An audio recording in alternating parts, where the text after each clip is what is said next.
사람들이 이 공기의 고마움을 모르고 살 때가 많습니다. 공기 고마운 거 알면서 사는 사람들이 별로 없습니다. 자유도 마찬가지입니다. 자유라고 하는 것도 공기와 같아요. 내가 자유를 누릴 때는 전혀 고마움이 없습니다. 근데 억압을 당해보고 이런 경우에 우리는 자유의 소중함을 압니다. 자유라고 하는 것은 그런 면에서 굉장히 이제 깊은 뜻들을 담고 있어요. 사람들은 부유해지면 경제적인 자유를 누립니다. 그렇잖아요. 그래서 사람들이 열심히 일하고 물질을 추구하고 돈을 벌려고 합니다. 경제적 자유 때문에 그러죠. 여러분 가난하면 경제적으로 자유를 못 누리잖아요. 궁핍해지니까. 그런가 하면 이 지적인 한계도 넓어지면은 굉장한 자유를 가지게 됩니다. 예를 들어서 세상에 여행을 할 때 다른 나라의 언어를 자기가 지식으로 알고 있으면 전혀 그 언어를 모르는 사람하고는 차이가 나잖아요. 지식이라고 하는 것도 사실은 많아질수록 사람을 자유롭게 합니다. 세상을 넓게 이해하게 만들죠. 그래서 세상도 흔히 이야기하는 게 아는 것만큼 보인다고 합니다. 세상이 아는 것만큼 보이기 때문에 제일 어리석은 사람을 자기 지식 고집하는 사람들입니다. 그 자기의 지식이 참 한계가 있구나. 그런데 자기가 가지고 있는 지식으로 세상 모두를, 그래서 여러분 가장 무서운 사람이 어떤 사람이냐면 책 한 권 읽고 세상을 다 한다고 이야기하는 사람들. 제일 무서운 사람들이죠. 그리고 우리 옛말에도 보면 많이 할수록 고개를 숙인다고 합니다. 그 성경에서 우리가 성경의 지식도 마찬가지입니다. 성경 지식이 많아지면 고개를 숙이게 됩니다. 왜냐하면 하나님의 말씀의 세계가 너무나 깊고 심오하기 때문에 내가 알고 있는 이거 가지고는 다함이 없다 이렇게 됩니다. 그런데 자유를 내가 가지려면 더 중요한 차원 하나가 있습니다. 믿어야 합니다. 그러니까 자유라고 하는 것은 믿음하고 굉장히 불가분의 관계를 맺고 있습니다. 한 학생이 학교에서 공부를 할 때 교과서를 보면서 이건 믿어도 돼? 이렇게 생각하면 어려워지죠. 그런가 하면 그 선생님 말씀이 진짜야? 이랬다가는 얻어 터질 겁니다. 그러니까 이 자유를 얻기 위해서 가장 기본이 믿음과 신뢰하는 거로구나. 믿음과 신뢰가 있을 때 내가 비로소 자유하게 된다. 마찬가지입니다. 우리가 하나님이 주시는 은혜의 세계의 자유를 우리가 누리려면 하나님 말씀에 대한 믿음과 신뢰가 있어야 되죠. 그리고 그 믿음과 신뢰에 따라서 내가 살아야 합니다. 그렇게 살아가는 삶 속에 하나님이 임재하시고 하나님께서 놀랍게 이어갑니다. 그래서 오늘 이 사도 바울 선생이 아주 중요한 말을 합니다. 갈라디아서 5장 5절과 6절에 보면 우리가 성령으로 믿음을 따라 의의 소망을 기다린다. 성령으로 믿음을 따라. 그러니까 항상 믿음이라고 하는 것은 성령하고 같이 있어요. 그래서 우리가 성령을 간구해야 돼요. 성령 충만함을 간구하는 이유는 뭐냐 하면 성령이 계셔야 내 믿음도 같이 충만해지기 때문입니다. 성령이 내 마음을 떠나게 되면 내가 아무리 믿음이 있다 그러더라도요. 그 믿음은 나를 의심하게 만들고 나를 실망하게 만듭니다. 성령으로 믿음을 따라. 이 성령이 같이 해주는 믿음 속에는 의로움에 대한 소망을 갖는다. 굉장히 중요한 말이에요. 사람은 의로울 수가 없습니다. 세상에서야 도덕적으로 조금 깨끗하게 살고 도덕군자처럼 살면 저 사람은 굉장히 의로운 사람이라고 말하지만 성경은 죄인이라고 말합니다. 그러니까 우리가 의로움을 얻을 수 있는 것, 내가 어떻게 하면 하나님으로부터 의롭다함을 입을까? 이걸 여러분 구원이라고 하죠. 믿음으로 구원받는다라고 하는 말이 바로 이걸 말합니다. 내가 하나님으로부터 의로움을 얻어야 내가 하나님께 구원을 얻을 수 있잖아요. 우리가 흔히 착각을 하는데 굉장히 중요한 바울의 논리입니다. 믿음으로 구원 얻는다라고 하는 말은 다른 말로 말하면 뭐냐 하면 하나님으로부터는 의로움을 내가 입어야 내가 의인이 될 거 아닙니까? 하나님이 나에게 주시는 의로움을 내가 갖지 못하면 난 죄인으로 남기 때문에 나는 구원받지 못합니다. 이거를 믿음으로 구원받는다라고 하는 말로 요약해서 표현하는 겁니다.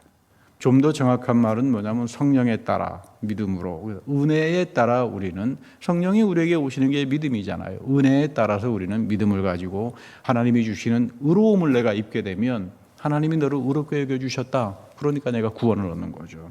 구원에 대한 소망이다 이 말이에요. 의로움의 소망이라고 하는 말, 의의 소망이라고 하는 말은 구원에 대한 소망인데 그리스도 예수 안에서는 할례나 무할례나 이게 다 효력이 없다. 사람들은 할례를 가지고 또는 무할례를 가지고 자기 도덕적인 걸 가지고 구원을 얻는다고 생각을 했습니다. 우리도 그런 생각 많이 하잖아요. 저 사람 선행과 봉사를 많이 했으니까, 업적이 많으니까, 그러니까 저 사람은 구원을 얻겠구나. 근데 바울은 전혀 아니오라고 이야기해요. 그건 너희들이 생각하는 구원이지, 그건 바리새파들이나 생각하는 구원이지, 예수 그리스도 안에 나타난 구원은 하나님으로부터 얻는 의로움인데 그 의로움은 너가 할례를 받았거나 할례를 받지 않았거나 그게 중요한 게 아니라 사랑으로서 역사하는 믿음이다. 이거 참 중요한 말입니다. 사랑으로서 역사한다. 영어로는 faith active in love. 그러니까 직역을 하면 믿음은 사랑 안에서 활성화가 된다. 굉장히 중요한 말입니다. 믿음이 없이도 사랑할 수 있겠죠. 그러나 성경에서는 바울은 믿음은 사랑 안에서 움직입니다. 그러니까 우리가 누군가를 사랑한다라고 하는 말 속에는 믿음이 들어와 있어요. 내가 상대방을 믿지 않고 어떻게 사랑합니까? 내가 우리 아이들이 나에게 와서 어떤 말을 했을 때 믿어줍니다. 아이들의 말을 믿어준다라고 하는 건 사랑하기 때문에 믿어주는 거겠죠. 남편의 말을 믿어줍니다. 사랑하기 때문에 믿어주는 걸 겁니다. 그러니까 faith active in love. 사랑 안에 믿음이 활성화한다. 이걸 우리 아주 심오하게 사랑으로 역사하는 믿음뿐이다. 이러니까 좀 이게 의미가 좀 분명치가 않은데 성령에 따라서 내 안에 믿음이 부어지게 되면 이 믿음이 나를 소망하게 한다. 의로움을 얻을 수 있는 구원을 얻기 위한 소망을 가지게 되고 그리고 이것은 사랑 안에서 움직여서 활성화가 된다.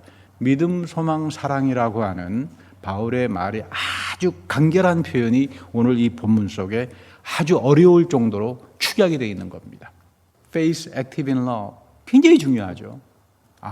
사랑 안에 이미 믿음이 들어와 있고 믿음 따로 사랑 따로 소망 따로 있는 것이 아니라 소망은 믿음의 미래적인 표현이요. 그래서 믿음은 바라는 것들의 실상이라 그러잖아요. 소망에 대한 실상이잖아요. 그러니까 소망이라고 하는 건 믿음의 미래형적인 표현이다. 그러니까 우리가 그 소망을 갖는 거죠. 어떤 소망? 하나님이 나를 의롭게 여겨주시고 나를 구원해 주실 것이다. 그리고 이것은 항상 사랑 안에서 드러나게 돼 있다. 믿음, 소망, 사랑 이걸 말하는 거예요. 오늘 이 본문이 똑같이 예수님께서 마리아와 마르다를 이야기하는 내용에 대한 아주 중요한 해석을 해줍니다. 우리가 여러 차례 말씀드립니다마는 하나님 말씀을 내 식으로 생각하지 말자. 이제는 성경의 어떤 본문들이 성경을 해석해주고 있는가, 이어져 가고 있는가, 그 각각의 삶의 자리에서 이걸 자꾸 보다가 보면 성경의 세계가 이제 열리기 시작합니다. 우리 너무나 잘 아는 이야기입니다. 마리아와 마르다는. 마리아는 말씀을 사랑했고 예수님을 믿고 신뢰했습니다. 믿고 신뢰하니까 말씀을 사랑하게 되죠. 이런 믿음 안에서 사랑이 활성화되기 시작합니다. 그래서 마리아는 예수님의 십자가의 현장까지 나타납니다. 이 믿음과 소망과 사랑이라고 하는 것, faith active in love, 사랑 안에 믿음이 활성화가 된다라고 하는 가장 정연적인 예가 지금 마리아의 경우로 우리가 볼 수 있게 됩니다. 예수님의 죽음의 현장에 함께 한다는 것은 나는 마지막까지 예수님이 하나님의 아들이요 죄가 없으신 분인 것을 믿고 고백하는 겁니다. 그런데 제자들은 그토록 입으로 믿는다고 했지만 조금 어려운 일이나 불편한 일이 있으면 다 짜증부터 내고 줄랭랑을 놔버리고 맙니다. 십자가의 현장은 고사고 다 박해가 무서워서 다 숨어 있었습니다. 이 믿음의 차이인 거죠. 성령에 따라 주어지는 우리가 이 믿음을 항상 강구해야 되는 이유는 성령이 떠나버리게 되면 내 믿음이라고 하는 건 아무런 보잘것없는 것이 되고 만다 그런 뜻입니다. 누가복음 오늘 읽은 본문에 보면 예수님께서 이 마르다의 성품을 참 재미있게 표현합니다. 너는 많은 일로 염려하고 근심하는 사람이다. 재미있습니다. 마르다야, 내가 많은 일로 염려하고 근심한다. 아주 마르다의 성품을 예수님께서 아주 정확히 뚫어봅니다. 이 원문에 보면 하나만 택하라, 하나만 가지고 올인하라 이 말이에요. 우리 이 번역에는 몇 가지를 하든가 혹은 한 가지만 하든가 보통 오리지널 그 원문을 보면요, 하나에 올인해라 그 말입니다. 예수님이 지금 너희 집에 방문한 이유도 한 가지 이유밖에 없다 이 말이에요. 밥 얻어먹으러 온 게 아니다 그 말입니다. 너는 많은 일로 염려하고 근심한다. 근데 사실 곰곰이 생각해 보면 예수님의 답변은 동문서답이지요. 아니, 예수님의 일행을 대접하기 위해서 내가 이토록 수고하는데, 예수님이라면 참 너 수고 많구나, 너 참 고맙다, 이렇게 말을 해야 맞는 말 아니에요. 근데 너는 너무나 지금 많은 일로 분주하고 근심해야 한다. 동문서답입니다. 그러니까 사실은 마리아는 예수님 대접하기 위해서 음식장만 한 게 아니라고 하는 말이 이 속에 지금 말 속에 담겨져 있는 거예요. 상당히 중요합니다. 그래서 어떤 주석가는 마리아의 직업이 뭐였나? 여간집 주인이었다 그래요. 여간집 주인. 그래서 이제 예수님 일행도 있었겠지만 자기가 여관업 하느라고 분주한데 그 얌체감치 동생이 가서 예수님 앞에서 말씀 듣고 있으니까 이제 화가 난 거죠. 그렇게 주석하는 이제 성서학자도 있습니다. 여기 지금 보면 마르다의 생각과 예수님의 생각이 전혀 다른 걸 알게 됩니다. 우리가 신앙생활 하다 보면 하나님의 생각이 내 생각과 같겠지. 안 같습니다. 너무나 달라요. 그래서 우리 흔히 입버릇처럼 주님의 영광을 위해서 항상 이야기하잖아요. 영광이라고 하는 말은 성경에서 전혀 다르겠습니다. 영광이라고 하는 말은 성령의 광채가 하나님으로부터 드러난다. 이게 영광이에요. 우리 그래서 이스라엘 백성들에게 제일 무서워하고 근심하는 게 이가봇이라 그러잖아요. 하나님의 영광이 거쳐져 버렸다. 영광이라고 하는 말은 하나님이 성령 안에서 빛으로 우리에게 비춰주는 능력입니다. 이 영광이 떠나버리면 우리는 이런 영광을 가질 수가 없죠. 사람이 어떻게 이런 영광을 가질 수 있습니까? 그렇지 않은가요? 영광은 하나님만이 가지고 계신 거예요. 그래서 이사야에 보면 하나님은 나의 영광을 인간의 영광하고 나누지 않는다.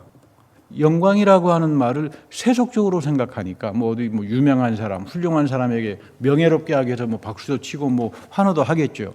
근데 성경은 전혀 그렇게 말을 안 합니다. 우리가 영광을 입어야 됩니다. 하나님께서 빛을 나에게 비춰주실 때야만 내가 좋은 삶을 살 수 있고 우리 교회도 여러분들도 다 복되게 살 수 있다. 이게 하나님께서 주시는 영광이죠. 오늘 보면 예수님의 생각이 다른 건 뭐냐면 마르다야, 나는 너희 집에 밥 얻어먹기 위해서 온 사람이 아니란다. 그 말입니다. 지금. 너희 집에 온 이유는 오로지 하나, 말씀 가리키러 왔어요. 근데 여러분, 말씀이라고 하는 거는 이거 그 당시에 마르다나 마리아에게는 가리킬 수 없는 겁니다. 토라, 그 당시 바리새파 율법에 따르면 지금 예수님은 엄청난 지금 죄를 범하는 거예요.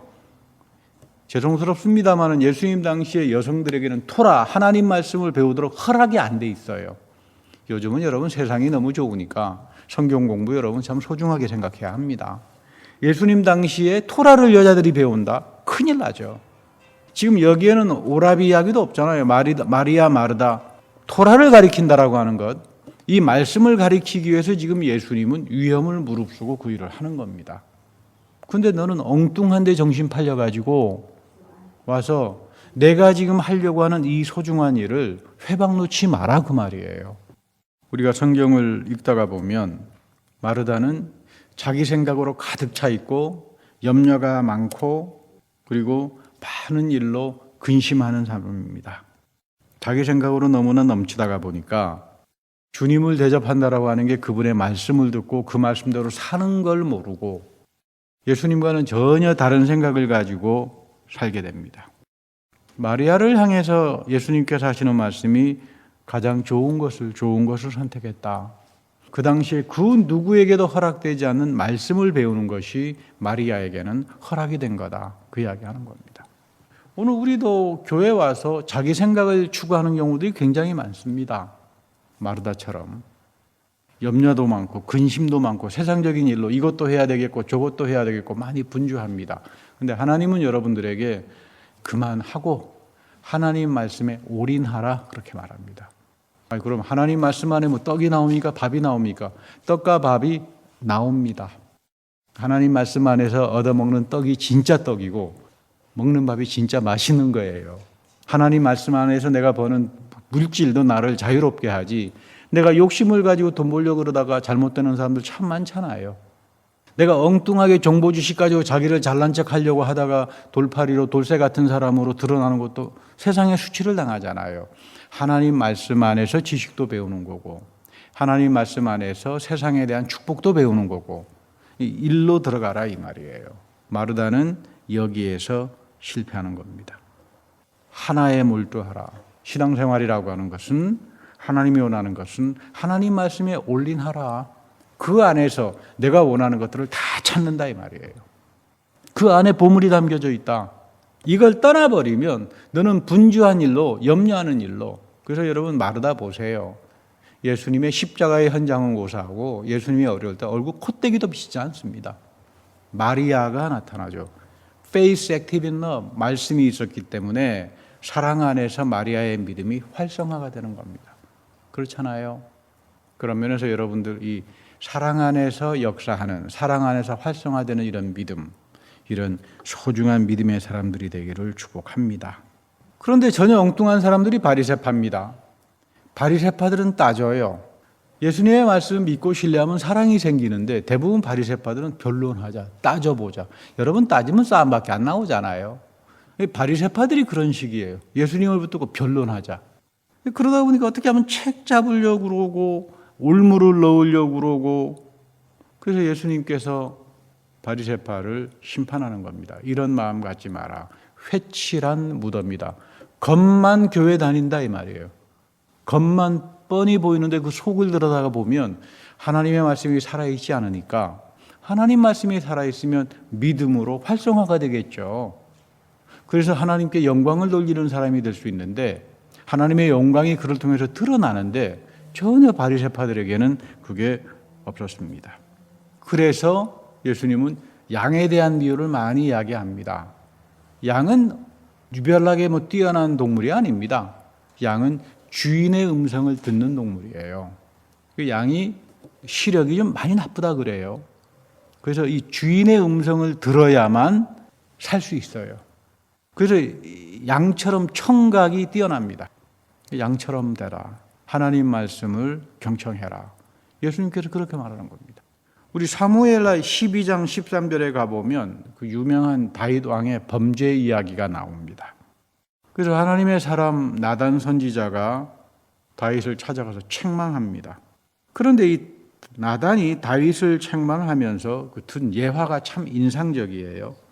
어떤 부자가 있었는데 양떼가 참 많았습니다. 근데 옆집에 가난한 사람이 살았는데 그 사람에게는 양이 한 마리밖에 없습니다. 아주 딸처럼 키웠는데 하나는 이 부자가 찾아와 가지고 자기 양들은 놔두고 손님이 왔으니까 내 양은 아까우니까 놔두고 너 양 내가 써야 되겠다. 그래가지고 애지중지하는 가난한 사람이 하나밖에 없는 양을 가져다가 손님을 접대했습니다. 이 말이 끝나기고 무섭게 다윗이 화가 나가지고 세상에 그런 나쁜 놈이 어디 있느냐, 당장 잡아서 이제 그 감옥에 혼내주라 소리쳤는데 자기가 한 짓이거든요. 당신이 한 짓이다고. 당신은 왕으로서 얼마나 많은 궁녀들이 있느냐. 그 왜 남의 집에 있는 그 우리아의 아내를 뺏어가지고 그 못된 짓을 하느냐. 여기에 보면 하나님은 끝까지 양으로 남아있는 사람들의 권리와 그 축복을 보증합니다. 굉장히 하나님의 성품이죠. 우리가 양떼로 살아가야 된다는 이유는 하나님 말씀에 귀를 기울이고 내가 끝까지 하나님의 양으로 살아가는 사람들에게 하나님은 이들의 권리와 이들의 삶을 지켜주신다.